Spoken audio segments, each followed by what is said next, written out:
저출생 해소 방안으로 새로 도입된 신생아 특공 예로 첫 공공분양 당첨선 가지고 하나씩 살펴보겠습니다.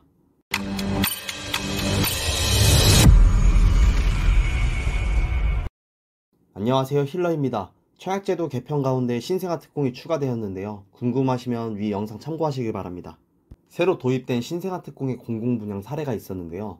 바로 경기도 성남이지만 강남구 세곡동과 바로 인접한 성남 신촌 A2블록 엘리프 성남 신촌 공공분양 아파트 청약입니다.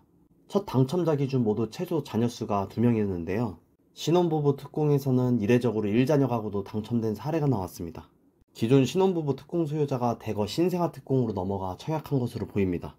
청약제도 개편에 따라 2자녀 가구가 어떤 전략을 취할지, 1자녀 가구는 아무래도 설 자리가 조금 좁아집니다. 우선 당첨 커트라인 점수를 살펴보면요. 신생아 특공은 10점 만점 중에 9점인데 자녀수가 2명입니다. 이 말은 즉 신생아 2세 미만 영유아가 있는 가정이라도 자녀 1명만으로는 당첨이 불가능함을 볼 수 있습니다. 이전에는 위와 같은 입지가 좋거나 선호하는 분양단지들은 신혼특공 당첨선이 10점 이상임을 감안하면 이번 커트라인이 보다 낮아짐을 볼 수 있습니다. 이전에는 해당 지역 거주기간은 길수록 혼인기간은 짧을수록 점수에 유리했는데요. 각 항목별 만점이 아니어도 받을 수 있는 점수이기에 살고 계신 지역들을 고민해보게 만드는 대목이긴 합니다. 그렇다고 모든 청약단지가 그렇지 않겠죠. 앞으로 열리게 될 공공민간 청약단지들의 경쟁률을 살펴봐도 알 수 있지 않을까 싶습니다. 아무래도 이유를 살펴보면 기존 신혼부부 특공 수요자가 대거 신생아 특공과 다자녀 특공으로 분산된 결과임을 방증하죠. 다자녀 특공 당첨선이 72점, 최소 자녀 2명이었습니다. 그래서 2자녀 가구 신생아 특공이 몰리다 보니 앞으로 공공분양 청약 셈법이 복잡해질 수도 있겠지 싶습니다. 전에 영상을 보고 오셨다면 아시다시피 2자녀라면 신혼부부, 신생아, 다자녀 등을 3개 특공 유형을 놓고 선택할 수 있기 때문입니다. 그럼에도 앞으로 신생아가 있는 2자녀 가정은 신생아 특공으로 더 몰릴 것 같으며 신생아가 없는 2자녀는 신혼 특공이 유리할 것 같고요. 분양가가 민간에 비해 상대적으로 저렴한 공공분양은 인기지역 단지를 염두한다면 3자녀 가구가 많을 것이기에 3자녀가 아닌 이상 다자녀 특공은 어려울 것으로 보입니다.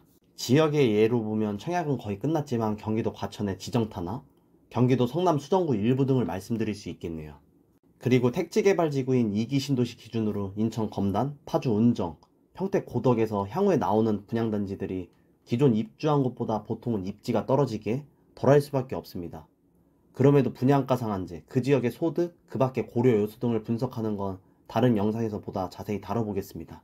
앞으로 1자녀 가구는 특공에서 상대적으로 경쟁력이 떨어지기에 청약 경쟁률이 치열할 것으로 예상되는 지역일수록 이전처럼 생애 최초 특공이 나올 수도 있다고 개인적으로 생각합니다. 물론 청약이 아니고 기축 매수 또는 일시적 2주택이라면 다른 스탠스일 테니 말입니다. 더불어 청약 당첨되겠다고 아이를 한 명 더 낳아 키우는 건 아니라고 생각합니다. 말도 안 되지만 불법 전입, 부정행위 등의 사례는 결국 쏘나살 그대로 맞습니다. 오늘도 영상 봐주셔서 감사드리며 영상 좋았다면 구독, 좋아요, 알림 설정 부탁드립니다.